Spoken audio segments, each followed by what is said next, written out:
طالبانو پر 3 بهرنیو رسنیو بندیزونه ولګول. د امریکا غږ بي بي سي سربیره دویلې چې هم د طالبانو بندیز ولګاوه. په سلامونه مو هرکلی کوم.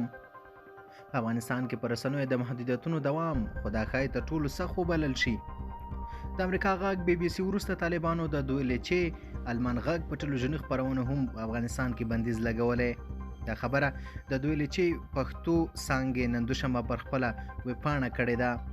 د افغانستان د آزادو خبریالانو ټولنې د طالبان د حکومت دغه وروستی اقدام په افغانستان کې پر رسنیو او بیا د بیان پر ازادۍ بل ګزار بولي.